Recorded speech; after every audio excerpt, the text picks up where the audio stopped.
रंगनलाल sugar mill. यहाँ तो लोग आ जा रहे हैं, चहल पहल है। यहाँ पे खून ही खून करके कैसे निकल गया? और तो लाशों की अदला बदली भी की है। डॉक्टर सालुंके ने शुगर मिल की बात की थी और यहाँ आसपास 30 किलोमीटर तक यही एक शुगर मिल है। हो ना हो, खून हुआ तो यही है। चलो इससे पूछते हैं। अरे सुनो जी। तुम यहाँ के सिक्योरिटी वाले हो? जी हाँ। हम लोग सीआईडी से तुमसे कुछ पूछना चाहते हैं। सीआईडी साहब, क्या बात है? हमको माफ कर दो, हमारी कोई गलती नहीं है। देखो घबराओ मत, हमारे कुछ सवालों का जवाब दो। हाँ हाँ। क्या तुम यहाँ पर अकेले ड्यूटी पर होते हो या और भी कोई है जो शिफ्ट में आते जाते हैं? हम पूरे टाइम अकेले काम करते हैं। तुम ये बताओ और अपने दिमाग पे जोर डाल के बताओ कि तुमने कोई ताबूत देखा है? काहे डरा रहे हैं? यहाँ ताबूत कैसे देखेंगे? ठीक है, ताबूत नहीं देखा। किसी नीली रंग के वैन को देखा जिसपे शक हुआ हो तुम्हें? साहब, वैसे तो हम सब पे शक करते हैं, लेकिन नीले कलर की गाड़ी क्यों नहीं देखे हैं साहब? आप समझ रहे हैं ना? अच्छा चलो एक बात बताओ, यहाँ पर ऐसी कोई और भी खाली जगह है गोदाम जैसी? हाँ साहब, एक पुराना गोदाम है हमारे मालिक के। चलिए दिखाते हैं। चलो दिखाओ। देखा? चलिए।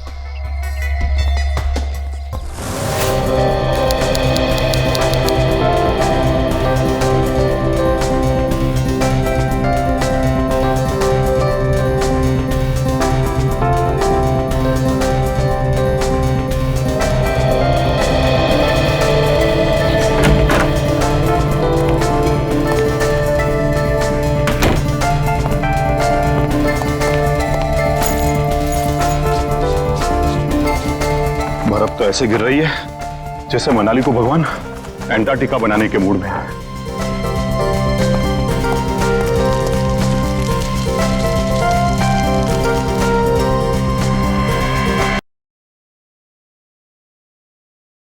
घर में तो कोई नहीं है, फिर ये म्यूजिक किसने चलाया?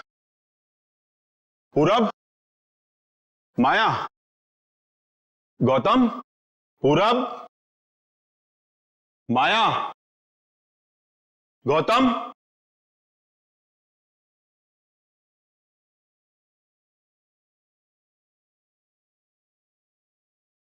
अगर बच्चे नहीं है तो फिर कौन है?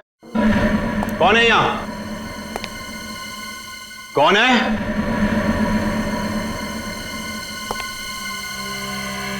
कौन है?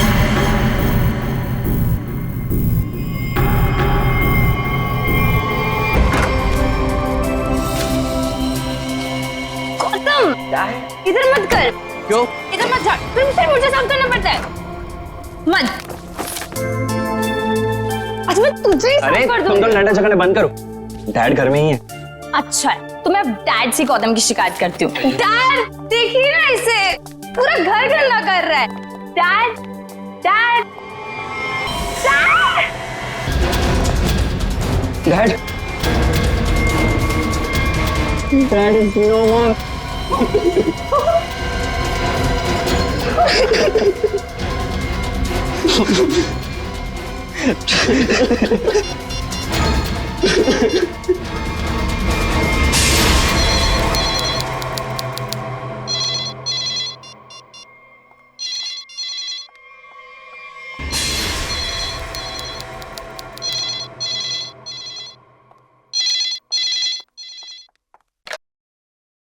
हेलो, हाँ वो लोग आ गए हैं और किसी भी वक्त घर पर पहुंचने वाले हैं। ठीक है।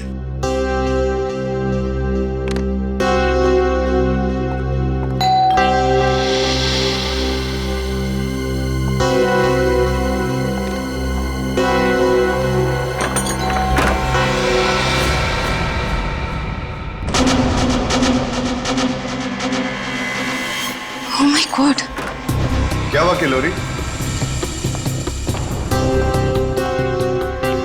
आ गए वो लोग? वो लोग तो नहीं आए, लेकिन ये ताबूत कोई छोड़कर गया है और कोई यहाँ दिख भी नहीं रहा। ये जगन का ताबूत होगा, लेकिन ये तो बच्चे लेकर आने वाले थे। हाँ, पर बच्चे तो यहाँ नहीं है। जब मैंने दरवाजा खोला तो बस ये ताबूत यहाँ रखा था। तुम एक काम करो, पूरब को फोन करो, पूछो कहाँ है वो लोग। हाँ।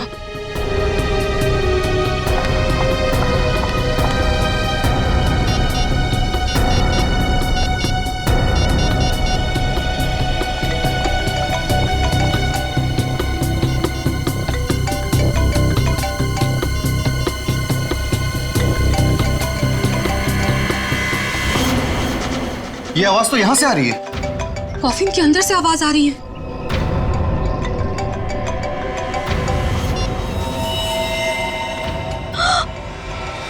खून! विक्रम, खून! Oh my God! कुछ तो गड़बड़ है। पुलिस को फोन करो जल्दी। 1 मिनट, तुम पैनिक मत हो, खोलकर देखते हैं ना।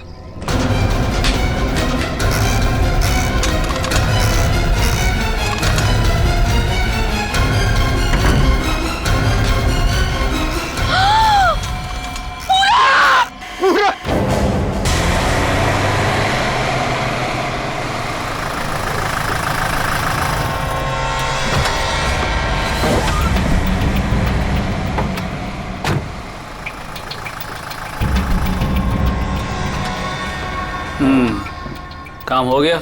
यस बॉस, आज तो आप हमें शाबाशी दोगे बॉस। किसी को कोई शक तो नहीं हुआ? कोई शक नहीं बॉस, इतनी सफाई से लाश को ठिकाने लगाया है कि उनके रूहें कांप जाएंगे, रूहें। ए, बस बस बस, आज तक तूने कोई काम ढंग से किया है? बात करता है, मैं खुद चेक करूंगा।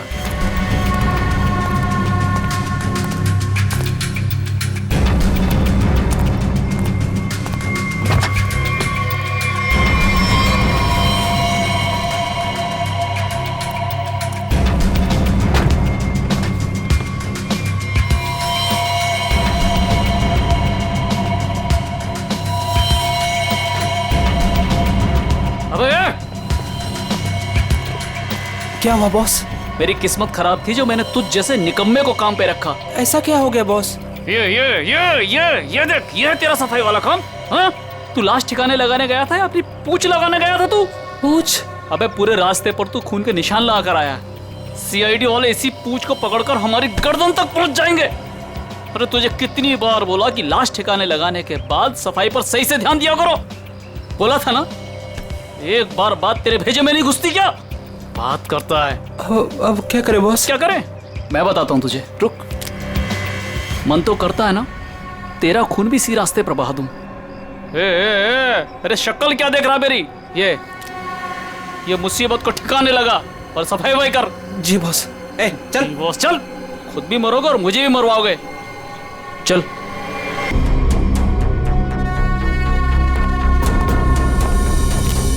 क्या संबंध क्या है आपका लाश के साथ? जी वो मेरा बड़ा बेटा था, अपने पापा की लाश लेकर आने वाला था और खुद ही। क्या इसका क्या मतलब क्या है? मतलब ये कि इसके पति 2 दिन पहले ही मर गए थे हार्ट अटैक से, और जिसकी लाश पड़ी है पूरा, वो अपने पिताजी के पार्थिव शरीर को लेकर यहाँ आने वाला था, भाई और बहन के साथ। भाई और बहन वो कहाँ है अभी? वो भी गायब है, उनका फोन तक नहीं लग रहा है। कहाँ से आ रहे थे वो लोग? एयरपोर्ट से। थोड़ी देर पहले ही उनकी फ्लाइट लैंड हुई थी, लेकिन वो लोग तो यहाँ नहीं पहुंचे, सिर्फ कॉफिन पहुंचा, वो भी पूरब के लाश के साथ। ये लो, मतलब बीच रास्ते में किसी ने कांड कर दिया। वैसे आपका क्या संबंध है जगन के साथ? कोई रिश्ता नहीं। मतलब? ये मेरे पति है। अच्छा अच्छा, मतलब दूसरी शादी है ये? एक बात बताइए, ये पूरब इनकी एक्स हस्बैंड की लाश को लेकर इनके करंट हस्बैंड के घर क्यों आ रहा था? है? ये मेरा घर नहीं है, ये किलोरी का घर है। मतलब आप घर जमाई हैं? जी। खैर ये तो आपका निजी मामला है। आप ये बताइए कि ये लोग कहाँ से आ रहे थे और एयरपोर्ट पे इन्हें कौन रिसीव करने वाला था? जगन हमारे 3 बच्चों के साथ मनाली में रहते थे।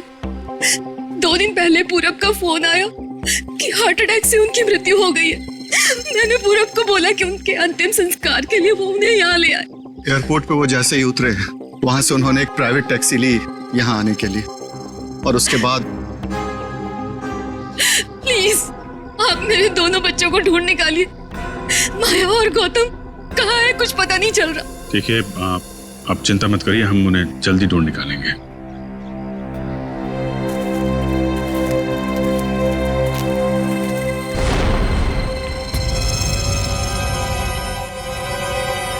तो ये देखो, उनकी रेलगाड़ी लगती है। ऐसा?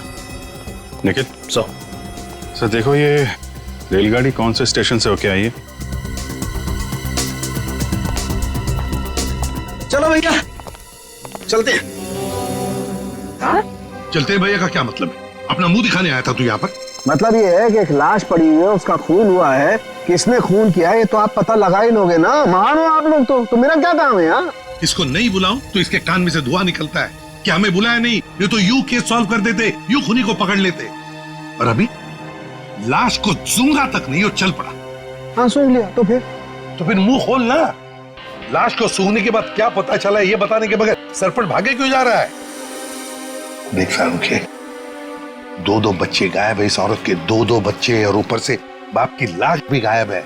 लाश गायब है तो मैं क्या करूं? लाश बन के लेट जाऊं यहाँ पर?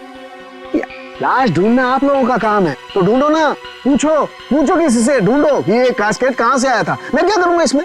अच्छा तू जा। ठीक है। अरे एक मिनट सर, हमें इस केस में आपकी जरूरत है। आप देखो भैया वो तो हर केस में तुम लोगों को मेरी जरूरत पड़ती है, पर तुम लोग मानते कहाँ हो? यार छोड़ो इसको। अरे सर प्लीज एक मिनट। अरे सारुंके साहब आप अपने ज्ञान का प्रकाश डालिए ना इस केस पे। इसके चेहरे पर अंधेरा छाया, ये क्या प्रकाश डालेगा? कुछ बोला? नहीं ये हमारे आपस की बात है, तुम लगे रहो। ये ताबूत कहाँ से आया? ये लो, एयरपोर्ट से। अरे तो एयरपोर्ट जाओ ना यार, यहाँ क्या कर रहे हो तुम लोग? तो जाएंगे ना साळुंके जी, पर आप क्यों मैदान छोड़ के भाग रहे हो? भाभी आपके हस्बैंड की लाश आ गई। नहीं, मेरे बेटे की लाश आई है। क्या कह रही हैं आप? इतना सारा खून क्यों बह रहा है? मुझे बहुत डर लगता है खून से। शांति प्लीज। ना खून इसलिए बह रहा है क्योंकि इनका खून हो गया है।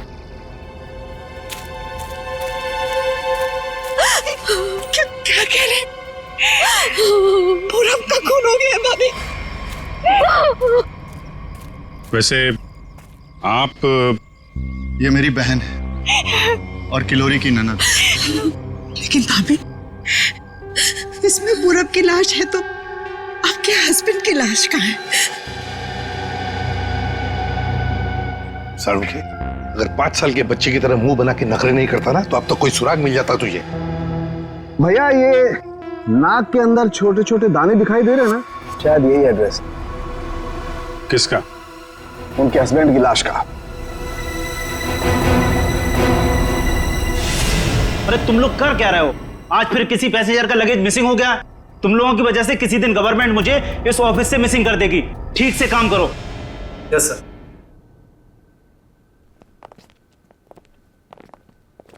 सर आप लोगों का भी कुछ मिसिंग हुआ है क्या? हम लोग सीआईडी से। हम यहाँ पर किसी पैसेंजर्स के बारे में पूछताछ करने आए हैं। आज सुबह कनेक्ट एयरवेज से 3 लोग एक कॉफिन लेकर मनाली से मुंबई आए थे। और वो 3 पैसेंजर्स ये लोग हैं। ये देखिए, ये पूरब, गौतम और ये माया। ये तीनों अपने पिता की लाश को कॉफिन में डालकर यहाँ लाए थे। जी हाँ सर, लाए तो थे। उस कॉफिन में इनके पिताजी की लाश थी जो इनके घर तक कभी पहुंची ही नहीं, बल्कि उस कॉफिन में पूरब कुमार की लाश पाई गई थी। ये कैसे हो गई? वही पता लगाना है। उसके साथ साथ गौतम और माया, ये 2 बच्चे भी गायब हैं। सर मुझे तो लगता है वो लाश कहीं। एक बात बताइए, क्या इन तीनों को कॉफिन के साथ कोई रिसीव करने के लिए आया था? नहीं सर। अच्छा एक काम कीजिए, आपके स्टाफ ने तो मदद की होगी ना कॉफिन को उनके गाड़ी तक पहुंचाने के लिए। जी सर। जरा उनको बुलाइए। जी सर मैं बुलाता हूँ। हाँ। चंदन और बिहान को जल्दी अंदर भेजो।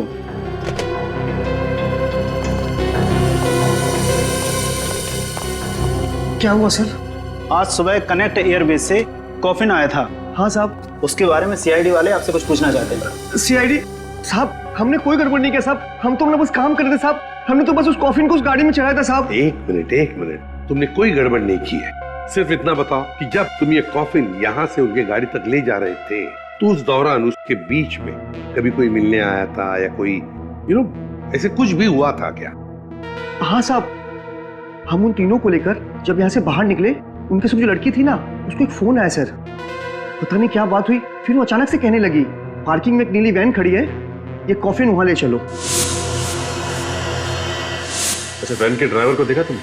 नहीं साहब, वैन के ड्राइवर को तो नहीं देखा, लेकिन साहब वैन का नंबर मुझे याद है। गुड, तो नंबर दो। XY026813। सचिन, पता लगाओ इस नीले रंग के वैन का। पूरब, गौतम और माया, 3 बच्चे अपने पिता जगन की लाश को लेकर मनाली से मुंबई आते हैं। लाश को कॉफिन में लाते हैं बाय एयर। मुंबई पहुंचने के बाद वो अपनी मां को फोन करके बताते हैं कि वो मुंबई पहुंच गए और साथ साथ वो कॉफिन भी। मगर जब ये कॉफिन उनकी मां किलोरी के घर पहुंचता है तो कॉफिन में से निकलती है बड़े बेटे पूरब की लाश। जगन की लाश गायब है और उसके साथ साथ गौतम और माया, दोनों बच्चे भी गायब हैं। तीनों के तीनों गायब। सर, हो सकता है कि जिस वैन में वो लोग लाश लेकर जा रहे थे वो वैन कहीं रुक गई हो और शायद वहीं पे कुछ हुआ हो। बस तो इसीलिए तो उस ड्राइवर की जरूरत है हमें। वो ड्राइवर कौन था, उस गाड़ी के बारे में डिटेल, वो सब कुछ चाहिए हमें। सर, वैन के रजिस्ट्रेशन नंबर से मैंने मालिक का पता लगाया। फिर मालिक का कहना है कि वैन तो कुछ महीने पहले ही चोरी हो गई। ये लो सर, इसका मतलब अब गौतम और माया की जान को खतरा है। बड़ी बारीकी से प्लानिंग की है, खतरनाक प्लानिंग की है। देखते। ओए, अंकित, कुछ मिला? हाँ बस, ये देखो, ये मिट्टी कॉफिन के नीचे लगी हुई। इस मिट्टी में इस कॉफिन का पता। मिट्टी में पता? हमें तो नहीं दिखा। उसके लिए सालूखे की नजर चाहिए। सरुंखे, कॉफिन का पता तो हम लगा ही लेंगे, पर पूरब की लाश इस कॉफिन में आई कहां से? ये पूरब की नाक बताएगी बॉस।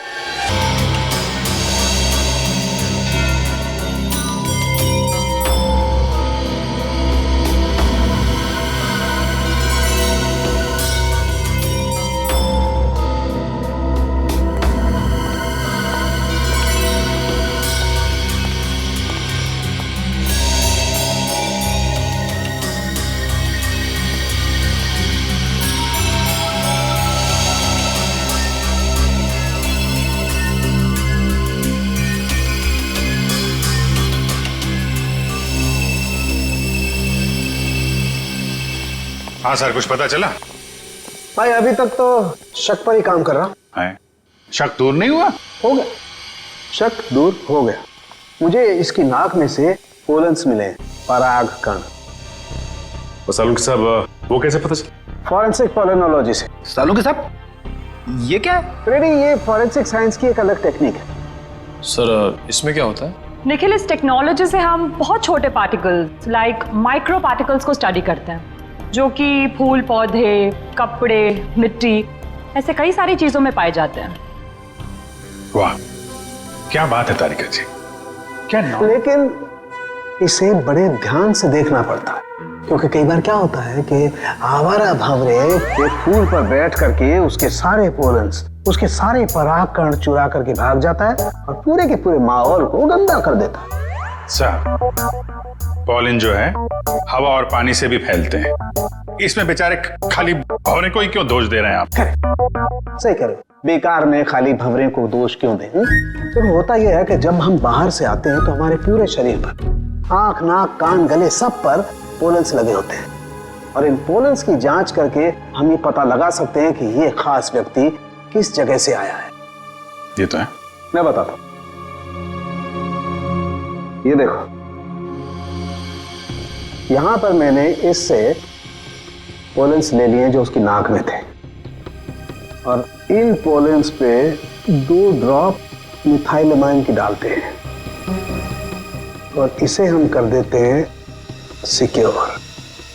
अब इसे चेक करके हम ये पता लगा सकते हैं कि ये पोलन्स कैसे हैं, कहां से आए। ये देखो सर, ये तो नारंगी कलर में उभर के आ रहा है। और अब इस आकार को हम हमारे डाटा के सैंपल से मैच करके देखेंगे ताकि पता लग सके कि ये पोलन किस टाइप का है। करके जरा मैच। हाँ।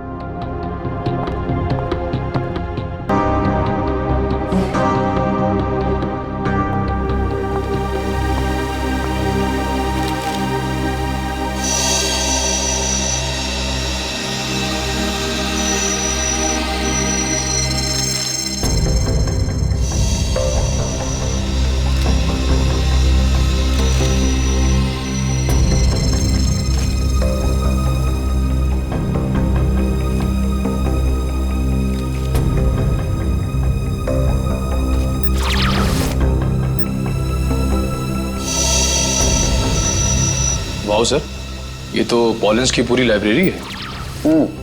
एक पॉलन कहाँ पैदा हुआ, धरती पे कहाँ पाया जाता है, पूरी डिटेल्स है इसमें। फॉरेंसिक साइंस की इस टेक्निक की वजह से क्राइम स्पॉट का पता लगाना बड़ा आसान हो गया है। मिल गया मैच।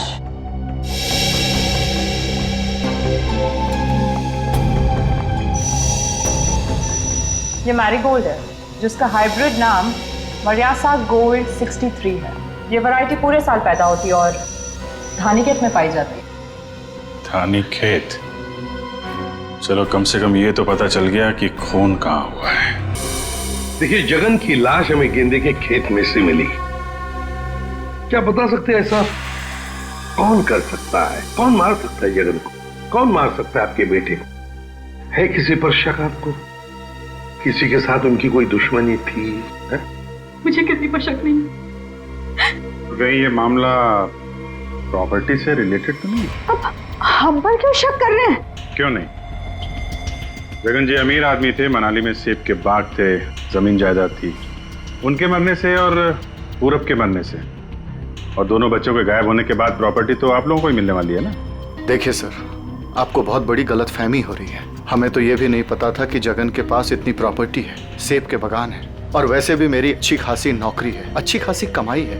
मुझे और क्या चाहिए जिंदगी में?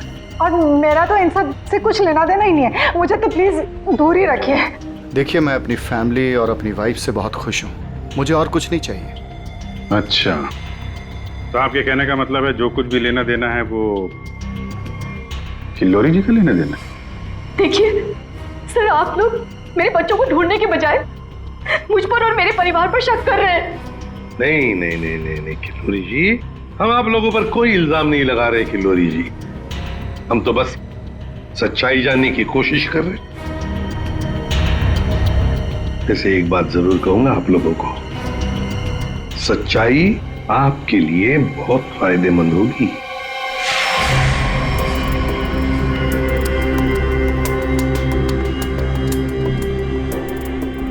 सारिका, इस ताबूत के जो निचले हिस्से में जिस तरीके के निशान लगे हुए हैं ना, उससे तो लगता है इस ताबूत को काफी दूर तक घसीटा गया है। तुम एक काम करो, ये जो ताबूत पर जगह जगह मिट्टी लगी हुई है, इस मिट्टी का सैंपल ले लो। ये मिट्टी बताएगी कि ताबूत कहाँ से आया है। मगर सर, खून कहाँ हुआ है वो तो हमें पता चल गया है ना। हाँ तारिका, ये पता लग गया है, लेकिन वो वैन, उस वैन के बारे में कुछ पता नहीं लगा है। जिस वैन में ये खून हुआ है, जिस वैन में से एक लाश गायब हो गई, उसके बारे में कुछ नहीं पता है। एक काम करो, इस मिट्टी का सैंपल ले लो, फिर इस मिट्टी को हम बॉम्बे के सॉइल मैप से मैच करके देखेंगे। लेकिन सर, मुंबई के सॉइल मैप की कौन सी मिट्टी का फैलाव कहाँ तक है, ये हमें कैसे पता चलेगा? यू ट्रस्ट मी ना? कॉज तो फिर सैंपल ले लो, पता लगेगा। Believe me.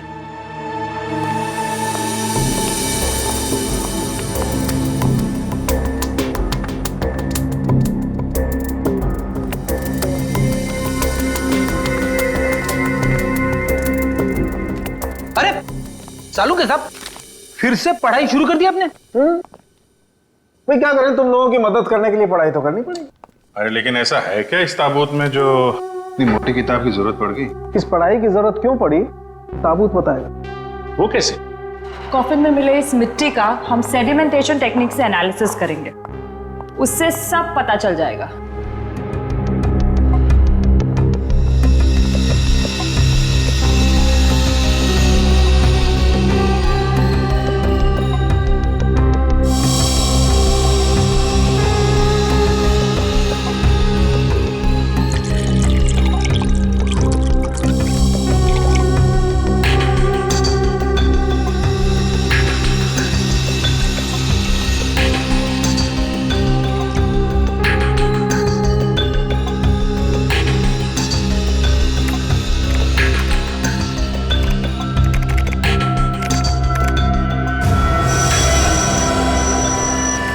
देखिए।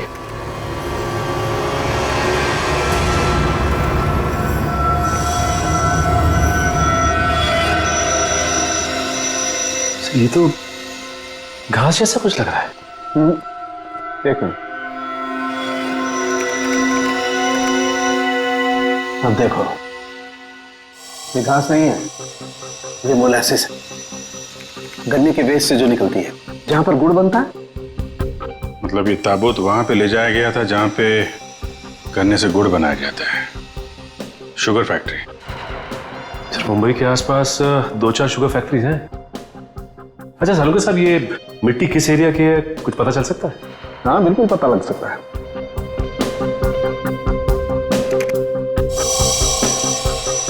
इस मिट्टी में 40% सैंड है। और इतनी सैंड परसेंटेज वाली मिट्टी मुंबई के बाहर गन्ना कावड़ी वाले इलाके में लगभग 30 किलोमीटर के एरिया में पाई जाती है। और हाँ, ये मिट्टी ज्यादा रेत और ज्यादा आयरन होने की वजह से काली दिखाई देती है। सचिन, पता करो उस एरिया में कोई शुगर मिल है क्या?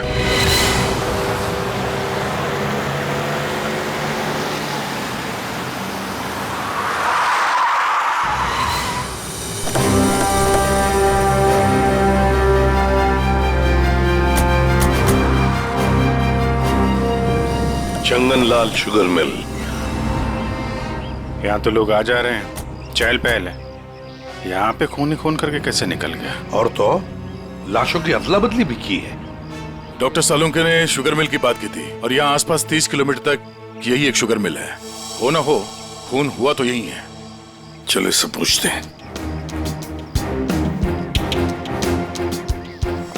अरे सुनो जी। तुम यहाँ के सिक्योरिटी वाले हो? जी हाँ। हम लोग सीआईडी से तुमसे कुछ पूछना चाहते हैं। सीआईडी साहब, क्या बात है? हमको माफ कर दो, हमारी कोई गलती नहीं है। देखो घबराओ मत, हमारे कुछ सवालों का जवाब दो। हाँ हाँ। क्या तुम यहाँ पर अकेले ड्यूटी पर होते हो या और भी कोई है जो शिफ्ट में आते जाते हैं? हम पूरे टाइम अकेले काम करते हैं। तुम ये बताओ और अपने दिमाग पे जोर डाल के बताओ कि तुमने कोई ताबूत देखा है? काहे डरा रहे हैं? यहाँ ताबूत कैसे देखेंगे? ठीक है, ताबूत नहीं देखा, किसी नीली रंग के वैन को देखा जिसपे शक हुआ हो तुम्हें? साहब, वैसे तो हम सब पे शक करते हैं, लेकिन नीले कलर की गाड़ी क्यों नहीं देखे हैं साहब? आप समझ रहे हैं ना? अच्छा चलो एक बात बताओ, यहाँ पर ऐसी कोई और भी खाली जगह है, गोदाम जैसी? हाँ साहब, एक पुराना गोदाम है हमारे मालिक के। चलिए दिखाते हैं। चलो दिखाओ। दिखाओ। चलिए आइए साहब, ये है पुराना गोदाम। तुम जरा बाहर जाओ। ठीक साहब। गेट तो काफी बड़ा है। हाँ, वैन आसानी से घुस सकती है। इस जगह को देख के लगता है कि काफी समय से कोई आया नहीं है यहाँ पे। काफी समय से कोई आया नहीं है यहाँ, तो फिर ये बोरियां ऐसी रखी कैसे गई? और ये ऊपर से टारपॉलिन, जरा देखो तो नीचे क्या है।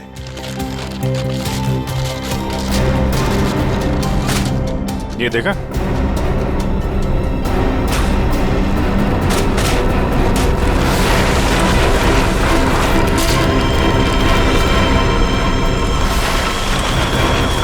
ये क्या है? क्या बात है सर, यहाँ पे तो पूरे वैन को ही दफना दिया है। और ये देखिए, वही नंबर है XY026813। चेक करो देखो।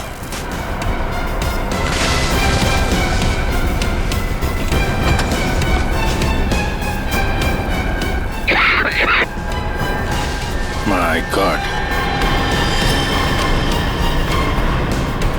इतना सारा खून। लगता है 24 घंटे से ज्यादा पुराना है। अभिजीत, लाश इसी वैन में से ले जाई गई है। काम करते हैं, पूरी की पूरी वैन को फॉरेंसिक लैब भेजते हैं।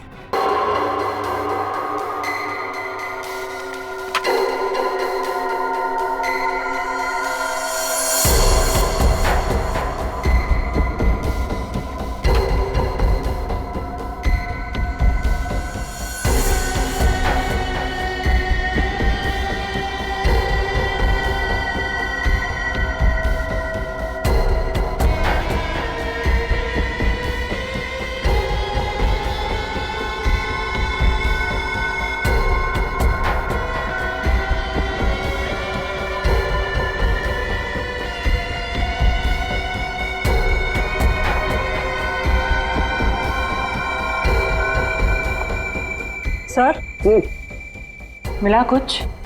हाँ तारिका, मिला तो है बहुत कुछ, लेकिन जो कुछ मिला है उससे हम खूनी को सजा तो दिलवा सकते हैं, लेकिन बच्चों तक नहीं पहुंच सकते। सर टाइम बहुत कम है हमारे पास, कहीं बच्चों को नहीं तारिका, बच्चों को कुछ नहीं होने दूंगा, लेकिन सबसे पहले हमें ये पता लगाना पड़ेगा कि गैराज में डंप होने से पहले ये वैन आखिरी बार कहाँ होकर के आई। तो ये कैसे पता लगाएंगे हम? हमने पूरी वैन छान मारी है। तुमने वो कहावत सुनी है, किसी जेंटलमैन को देखना हो तो सबसे पहले उसके जूतों की तरफ देखो। हम भी इस गाड़ी के जूतों की तरफ देखें। मतलब साफ है तारिका, सिंपल। हम इस वैन के टायरों को चेक करेंगे। तारिका, ये वैन जहां से भी होकर आई है उस जगह की मिट्टी के कण इसके टायरों पर चिपके होंगे और वो बताएंगे कि वैन कहां से होकर के आई। Correct correct. हाँ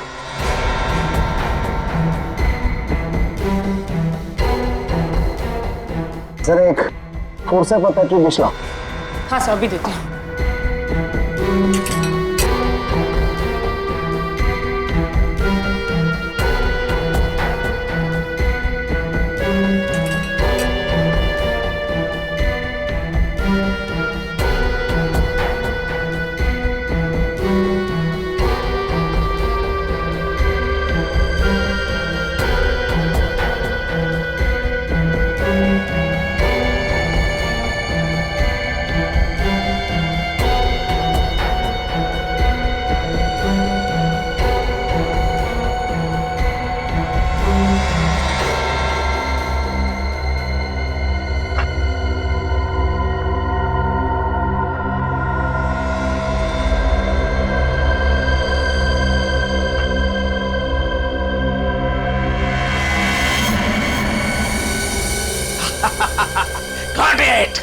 सर क्या है, क्या मिला है?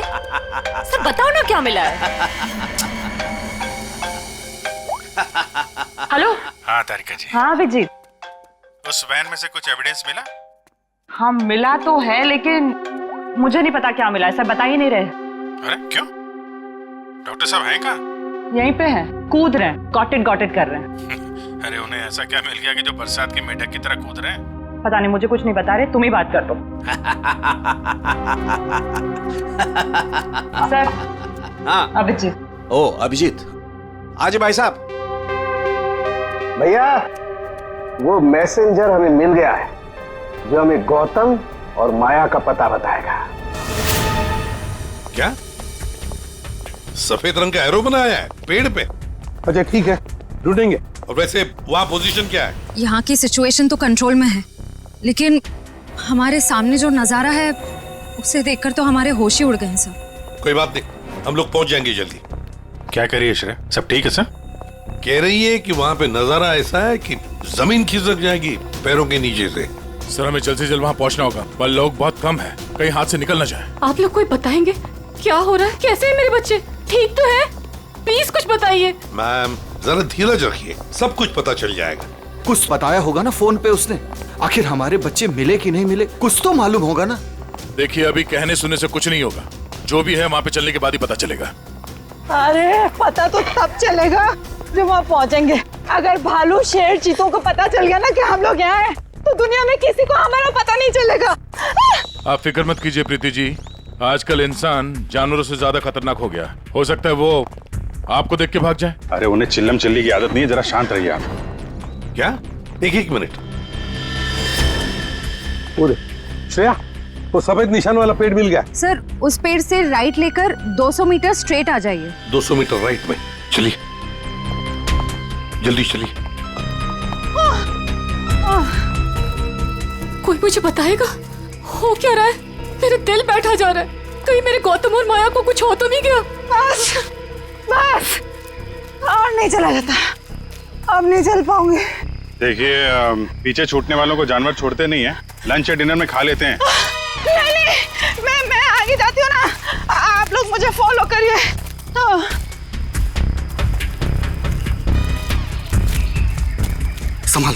संभाल के। आश्रया। सर वो देखिए सर।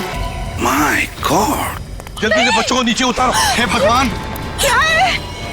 चल गए, ये क्या मजाक है सर?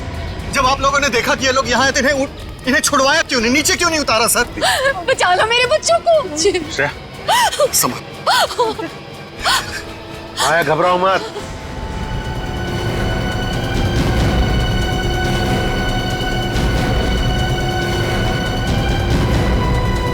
अब भेजो भेजो उसको।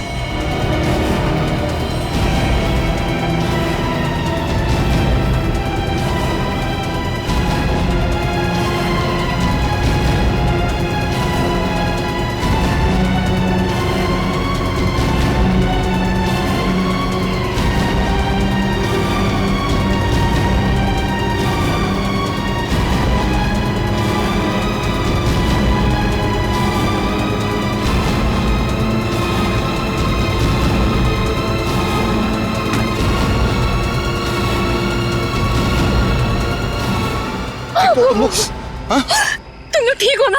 बंद कीजिए अपना नाटक। हमारी इस हालत के जिम्मेदार आप ही हैं। बच्चे कहते हैं ना हमें, तो क्यों डाला अपने बच्चों को मौत के मुंह में? तो अच्छा हुआ सीआईडी टाइम पे आ गई, वरना आपने भैया की तरह हमें भी मार दिया होता। क्यों खिलोरी जी, ये बात क्या है? बच्चे आप ही पर इल्जाम लगा रहे? मुझे भी कुछ समझ में नहीं आ रहा है। मैं तो इन लोगों से इतना प्यार करती हूँ, मैं क्यों मारूंगी इन लोगों को? बात तो सही है, सवाल जायज है। एक माँ अपने ही बच्चों के साथ ऐसे कैसे कर सकती है? देखिए,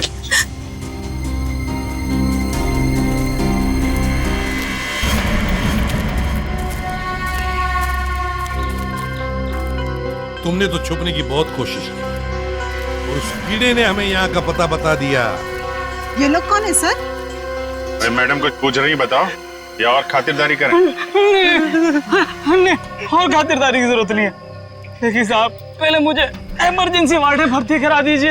हड्डियों से बड़ी अजीब अजीब आवाजें आ रही है साहब। तो मुझे दिन में ही चांद तारे नजर आ रहे हैं सर। ऐसा लगता है जैसे मैं अंतरिक्ष में। मुंह खोलो अपना जल्दी। फंसा दिया तुमने हमें। मैंने फंसाया? मैं तो इन लोगों को जानती तक नहीं हूँ। आप नहीं, वो भाई साहब। दिमाग तो नहीं खराब हो गया तुम लोगों का? क्या बोल रहे हो तुम? हाँ, मैं वाकई आप मल्टी टैलेंटेड है। Husband come kidnapper come murder, all in one. क्या बात है विक्रम? तुम भैया? क्यों किया तुमने ये सब? और क्या करता? इसके तीनों बच्चे मेरे छाती पे सांप की तरह लौट रहे थे। विक्रम, तुमने बोला था कि तुम हमारे बच्चों को मुझसे भी ज्यादा प्यार करोगे, और तुमने मेरे एक बेटे को मार दिया और बाकी दो को मारने की साजिश की। जिस मकसद के लिए मैंने तुम्हें फंसाया, उस पर तुमने पानी फेर दिया।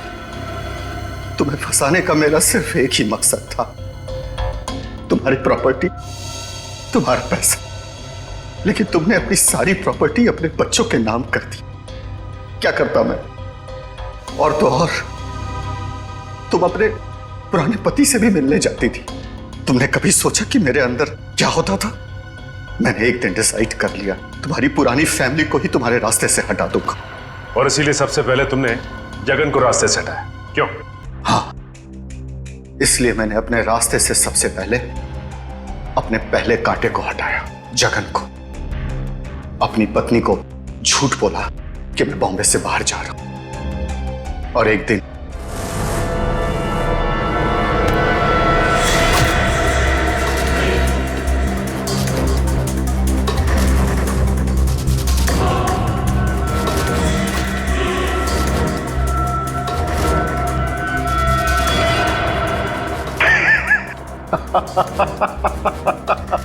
सोचा था जगन के मौत के बाद तुम्हारा झुकाव तुम्हारे बच्चों के लिए कम होगा, लेकिन मैं गलत था। तुम्हारा तो और बढ़ गया, और तो और तुमने उन्हें साथ रखने का फैसला कर लिया। पर यह बात तुम्हें बर्दाश्त नहीं हुई, इसलिए तुमने इन दोनों को भी रास्ते से हटाने का फैसला किया, क्यों? विक्रम, मैंने तुम पर इतना भरोसा किया, तुमने सब बर्बाद कर दिया। मैं तुमसे नफरत करती हूँ, नफरत। जायदाद की लालच में आके तुमने जो मौत का खेल खेला है, उसका अंजाम भी मौत है। फांसी होगी तुम्हें, फांसी।